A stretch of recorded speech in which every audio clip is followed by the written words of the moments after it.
Hello, good morning friends. आज हम पढ़ेंगे सिविक्स 10 का चैप्टर नंबर 1 रियल नंबर्स।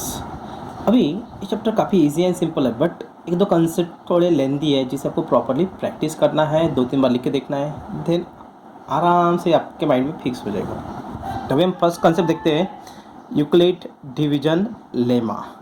अभी जैसे नाम थोड़ा सा डिफरेंट लग रहा है, बट ये कंसेप्ट हमारा बचपन से हम लोग इसे सॉल्व करते आ रहे हैं। देखो यहाँ पे क्या दिया है, a is equal to b q plus r, where r is greater than और equal to 0 and less than equal to b। अभी ये सभी जो कंसेप्ट है ये आपका पुराना कंसेप्ट है। ये हमारा डिविडेंड इज इक्वल टू, ये हमारा डिविजर इंटू ये हमारा कोशेंट और प्लस रिमाइंडर। तो ये हमारा जाना पहचाना कंसेप्ट है। यानी कि जब भी हम लोग ए को डिवाइड करेंगे किससे, बी से, तो हमको क्वेश्चन क्या मिला, क्यू, और यहाँ पे जो रिमाइंडर रहेगा वो रहेगा आर। इस वजह से कंसेप्ट हो गए, ठीक है। तो यहाँ पे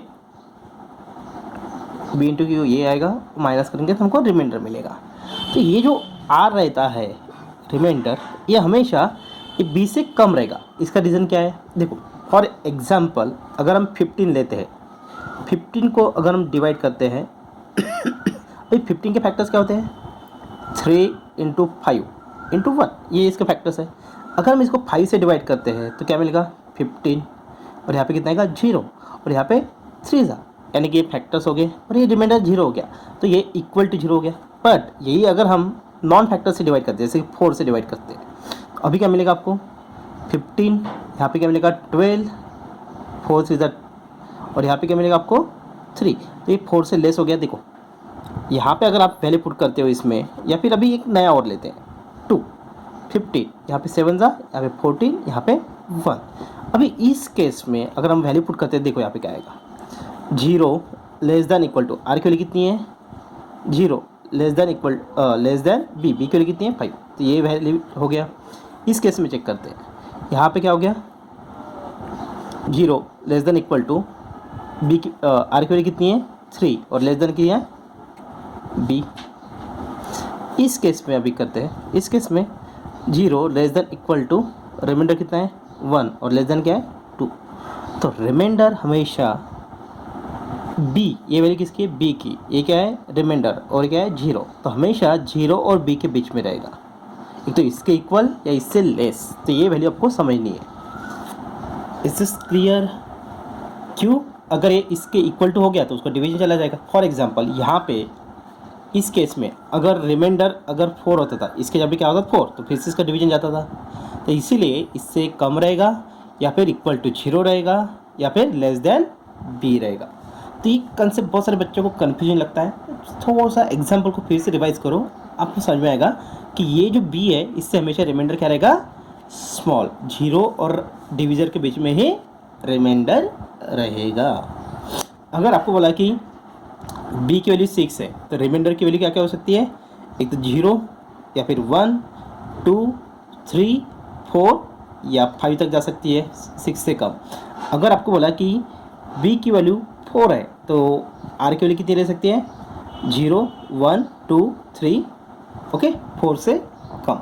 अगर आपको बोला बी की वैल्यू 7 है, तो क्या रहेगा आर की वैल्यू 0, 1, 2, 3, 4, 5, 6। समझ में गया, इससे एक वैल्यू कम तक रहेगा। और नंबर ऑफ जीरोज़ कितने मिलेंगे, जितनी वैल्यू बी के उतने नंबर ऑफ जीरोज़ मिलेंगे। नोट इट डाउन, आराम से कंसेप्ट को सीखना है। अभी हम पढ़ेंगे नेक्स्ट कंसेप्ट। यहाँ पे प्राइम नंबर्स, अभी बचपन से हम प्राइम नंबर्स पढ़ते हैं, फिर भी जब भी हर साल मैं 10 को एक चैप्टर पढ़ा था, कुछ बच्चों को अभी भी कन्फ्यूजन रहता है।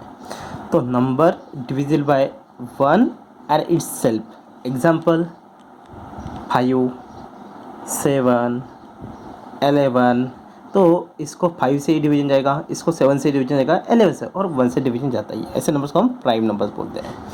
कंपोजिट नंबर, जिनमें मोर देन 2 फैक्टर्स हो, जैसे कि 4, इसके फैक्टर्स क्या होते हैं 1, 2, 4, ठीक है। जैसे कि 10, इसके फैक्टर्स होते हैं 1, 2, 5 एंड 10। देन उसके बाद में हम देखेंगे 15, इसके फैक्टर्स इज 1, 3, 5 एंड 15, तो मोर देन 2 फैक्टर्स। अभी इस साल को नया एक कंसेप्ट पढ़ना है, को प्राइम नंबर्स। अभी को प्राइम नंबर्स क्या होते हैं?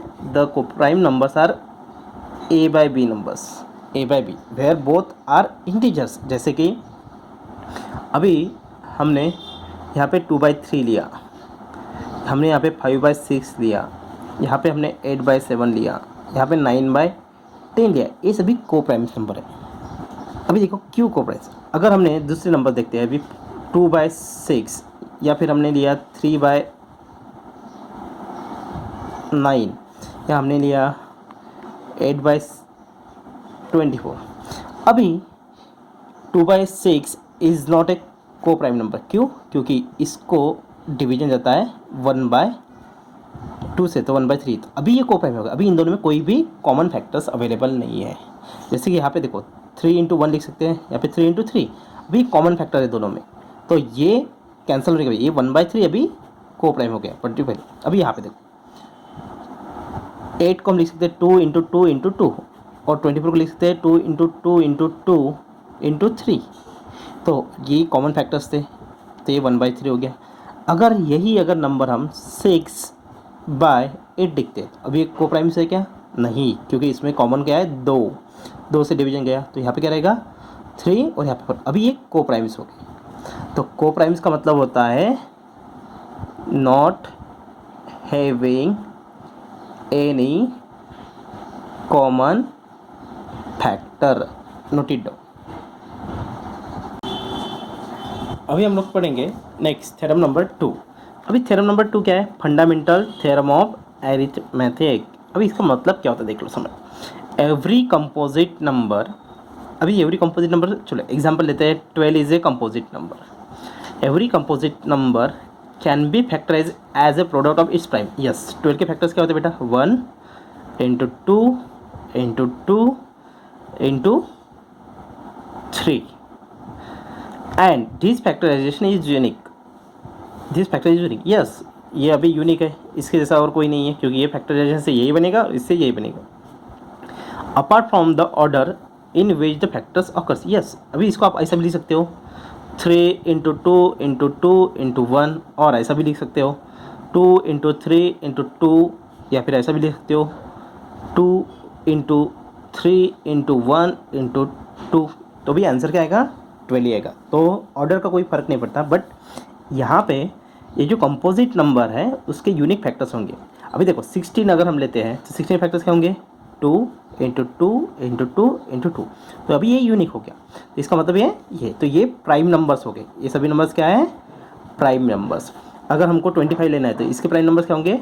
5 × 5, तो ये ऑर्डर मैटर नहीं करेगा। अगर हम 30 लेते हैं तो इसके प्राइम नंबर्स क्या होंगे? 2 × 3 × 5, तो ये इसको ऐसा भी लिख सकते हैं 5 × 3 × 2, या फिर हम 2 × 3 × 2 × 5 × 3 भी लिख सकते हैं। तो ये हो गया थ्योरम नंबर 2। तो अभी हम पढ़ेंगे थ्योरम नंबर 3। यहाँ पे क्या बोला है? If P divides P is a prime number and P divides a square. जैसे फॉर एग्जांपल लेते हैं हम लोग, P is equal to 2 and A square is equal to 64। Is this clear? तो P डिवाइड्स A स्क्वायर, तो P 64 को A square is divided by P, that means 64 is divided by 2, that means 32 आएगा। ठीक है, then P also divides A। अभी देखो इसका मतलब A स्क्वायर अगर 64 है तो A की वैल्यू कितनी होगी? 8।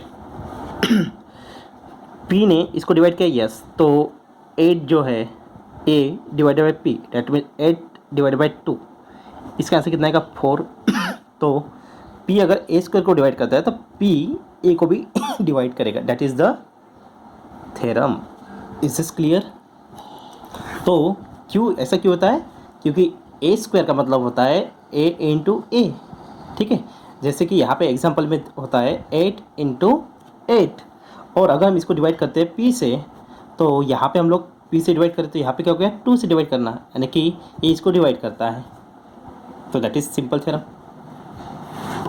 ठीक है, तो p divides a square then p also divides to the e। समझ में आ गया? Where a is a positive integer if p is a prime number. Second concept, if p is a prime number. अभी आपको देखो p को हम अगर प्राइम लेते हैं, if p is a prime number, prime numbers में कौन से होते हैं, जैसे कि 5, 11, 17, देन रूट p का मतलब क्या होगा, √5, √11, √70। अरे ये तो हमने 9th में पढ़ा है, 9th में क्या था, इरेशनल नंबर पढ़ा था। यस, तो वही है, ये तो इरेशनल नंबर हो गए, तो ये नंबर्स क्या है, इरेशनल नंबर। समझ में आ गया? तो √p अगर ये प्राइम है तो ये क्या हो जाएंगे, इरेशनल नंबर। लिख लो बेटा। अभी हम पढ़ेंगे concept of LCM and HCM.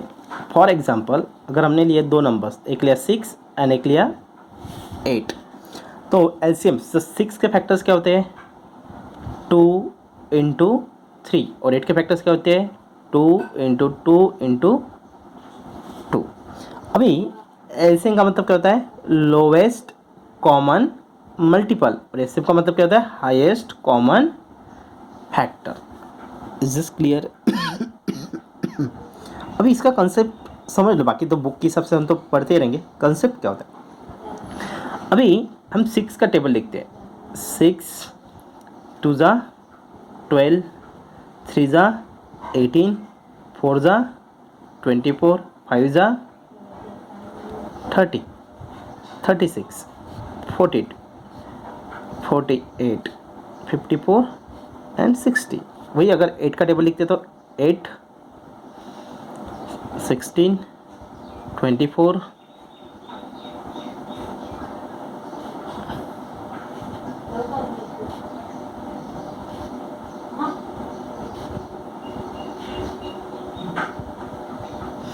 ठीक है। अभी इन दोनों में highest common, sorry lowest common multiple, अभी लोएस्ट कॉमन मल्टीपल है, आपको टेबल से आगे जाना है, यानी कि इस नंबर से आगे जाना है। बट लोएस्ट कॉमन मल्टीपल, अभी देखो इन दोनों में कॉमन कौन से है, तो इन दोनों में कॉमन है 6, 8, 12, 16, 8, 24। यहाँ पे 24 है, यहाँ पे 24 है, 30, 32, 36, 40, 42, 48 है, 48 है। अभी अगर आपने गौर किया तो ये भी कॉमन है और ये भी कॉमन है, बट लोवेस्ट कॉमन मल्टीपल, तो लोवेस्ट कॉमन मल्टीपल क्या है, दोनों का कॉमन मल्टीपल कौन सा है, 24। तो इसलिए एलसीएम के लिए कितनी रहेंगी, 24। अभी एचसीएफ के बारे में देखते हैं। अभी किसके बारे में देखते हैं, HCF, हाईएस्ट कॉमन मल्टीपल। अभी हम क्या करते हैं, इसका फैक्टर 2 है, इसका फैक्टर 3 है, इसका फैक्टर 2 है, इसका फैक्टर 2 है, तो 2 और 3 के फैक्टर्स निकाल। 2 का टेबल क्या होता है, 2, एक काम करते हैं, हाईएस्ट कॉमन फैक्टर, तो इन दोनों में ये भी 2 है, यहाँ पे भी 2 है, दोनों में कॉमन हाईएस्ट कौन सा है, 2। तो हाईएस्ट कॉमन फैक्टर क्या होगा, HCF इज इक्वल टू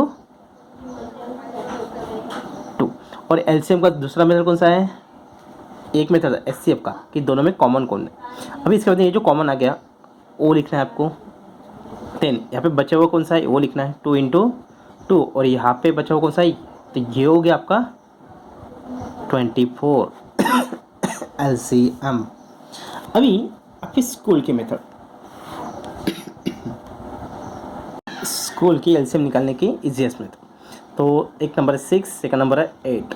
तो अभी यहाँ पे इसको दोनों का कॉमन 2 से डिवीजन जाता है, तो ये 3 हो गया, ये 4 हो गया। देन अभी इसको डिवीजन 2 से गया, तो ये होगा 3, यहाँ पे होगा 2, फिर से 2 से डिवीजन करते हैं, यहाँ पे डिवीजन नहीं जाता, तो यहाँ पे आएगा 1, यहाँ पे आएगा 3, यहाँ पे अभी इसका डिवीजन यहाँ पे 3 से जाएगा, तो यहाँ पे आएगा 1, यहाँ पे आएगा 1, तो ये हो गया आपका डिवीजन, 1 1 में लाना है, तो ये हो गया आपका एलसीएम। एलसीएम की वैल्यू कितनी आएंगी, 2 × 2 × 2 × 2 × 3, दैट इज़ 24।